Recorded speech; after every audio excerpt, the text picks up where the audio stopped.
तो hello and good morning दोस्तों। यदि आपने इस दोनों ही सेशन के अंदर दोनों ही क्लासेस को देखा है तो आज अपनी तीसरी क्लास स्टार्ट करने जा रहे हैं, जिसके अंदर आज का जो टॉपिक होने वाला बहुत इंपॉर्टेंट टॉपिक होने वाला है, जिसमें आपने सबसे पहले सेंटेंस के बारे में मैंने आपको बता दिया था।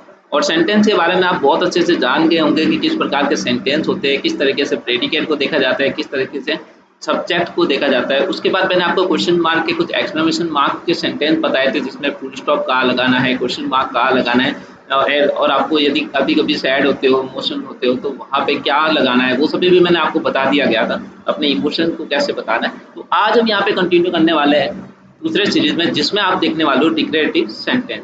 अब डिक्लेरेटिव सेंटेंस क्या होते हैं, मतलब कि किसी के बारे में जानकारी दे रहे होते हैं, मतलब कि डिक्लेयर कर रहे हैं।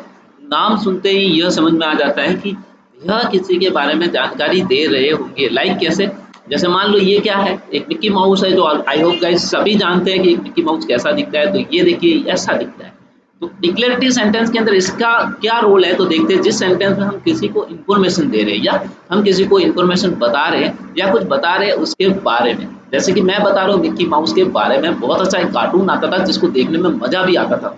तो यही हो गया declarative sentence. I hope guys यहाँ से कोई दिक्कत नहीं होगी। आगे देखिए, यहाँ आपको कुछ बच्चा दिख रहा होगा, कैसा प्रॉब्लम है, दिख रहा होगा यार बीमार है, कुछ ऐसा बेड पे लेटा हुआ है, उसका चेहरा देख के भी लग रहा है, तो ऐसा लग रहा है कि जैसे ये कोई बीमार है। और बीमार को नॉर्मली हम कह सकते हैं कि मान लो कि उमेर बीमार है। उमेर इज सिक, है ना, सिक यानी बीमार। उसी की तरह यहाँ देखिए, हम सिंपल सा कहें कि मेरा भाई बीमार है तो माय ब्रदर इज सिक। या इसी की तरह आप और भी सेंटेंस बनाने हो तो बना सकते हो। इल का मतलब बीमार होता है, लेकिन यहाँ देखिए कुछ वेरिएंट यूज कर रहा हूँ, सिक, SIC के सिक, सिक यानी बीमार।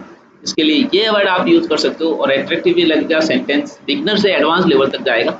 तो हम कह सकते हैं ना, मेरा भाई बीमार है तो माय ब्रदर इज सिक। तो आई होप आपको डिक्लेरेटिव सेंटेंस में कोई दिक्कत नहीं होगी। आगे बढ़ रहा हूँ मैं इंपरेटिव सेंटेंस की ओर। और इंपरेटिव सेंटेंस के अंदर आप देख सकते हो गाइस कि यहाँ पे सबसे पहले जो आपको इंपरेटिव सेंटेंस के अंदर देखना क्या है, तो सबसे पहले ये देखना है कि यहाँ पे कुछ आपको ऐसा दिख रहा होगा जैसे कि कोई आपको आदेश दे रहा है, ऑर्डर दे रहा है, कमांड दे रहा है। जैसे बाइक लेके जा रहे हो, ट्रैफिक पुलिस वाले ने रोका, स्टॉप कह रहा है, वो स्टॉप यानी रुकना है, आपको कमांड दे रहा है लेकिन आप नहीं रुक रहे हो, है ना। तो इंपरेटिव सेंटेंस के अंदर ऐसे ऐसे प्रकार के सेंटेंस आते हैं। तो पहला देखिए, यहाँ पे कोई आपको आर्मी वाला दिख रहा है और यहाँ पे कुछ इंस्ट्रक्शन बता रहे हैं।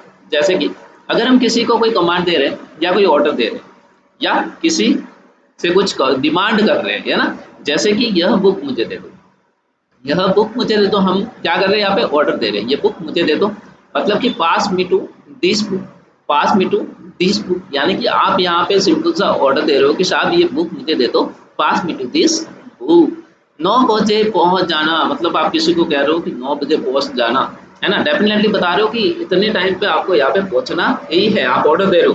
तो यानी कि बी देयर ऑन 9, या बी देयर ऑन 9 o'clock, ऐसे ही बोल सकते हो, बी देयर ऑन 9 o'clock, मेरे लिए रुकना। आप ऑर्डर दे रहे हो, भाई मेरे लिए रुकना, भाई कहीं जाना नहीं है ना, wait for me, wait for me. इसी की तरह इंपरेटिव सेंटेंस के अंदर काफी सेंटेंस बन सकते हैं जो आप भी बना सकते हो। और यही इसका रूल्स होता है, जो आपको पता चल गया कि यदि कभी भी ऑर्डर, कमांड और डिमांड के लिए बनाया जाता है तो इंपरेटिव सेंटेंस आएगा। डिक्लेरेटिव के लिए जब आप किसी को जानकारी दे रहे हो, इन्फॉर्मेशन ले रहे हो, तब आपके वहाँ यूज होगा। उसके बाद देखिए यहाँ पे फ्रेमिंग क्वेश्चंस एंड ग्रीडिंग्स क्या होती है। फ्रेमिंग क्वेश्चंस होते क्या है, पहली बात तो ये फ्रेमिंग क्वेश्चंस क्यों बनाए जाते हैं, है ना। तो हम किसी से कुछ जानना चाहते हैं या हम उनसे कुछ पूछते हैं सवाल, जैसे कि आप फ्रेम क्वेश्चन करोगे क्यों, है ना, या तो फिर आप किसी से इन्फॉर्मेशन ले रहे हो या कुछ आप जानना चाहते हो, तब आप फ्रेम क्वेश्चन करोगे। और फ्रेमिंग क्वेश्चन मतलब वही क्वेश्चन मार्क बनाना जो हम पहले बनाते आए हैं दूसरे वीडियो में। यदि आपने नहीं देखा है तो आप सेकंड वीडियो, फर्स्ट वीडियो को कंसिडर कर सकते हो। जैसे कि आप पहला सेंटेंस है अपने पास, आप कहाँ जा रहे हो, मतलब यहाँ पे वेयर जो आपको दिख रहा है ये अपना एक फ्रेमिंग क्वेश्चन है। वेयर आर यू गोइंग, आपने सिंपल सा क्वेश्चन किया, वेयर आर यू गोइंग, आप मतलब जानना चाहते हो कि ये कहाँ जा रहा है ना। तो आप देखते हैं कि ये क्वेश्चन कैसे बनाते हैं। तो ये आपको समझ में आ गया होगा। ये था आज का सेशन। आई होप गाइस पूरा सेशन आपको समझ में आएगा।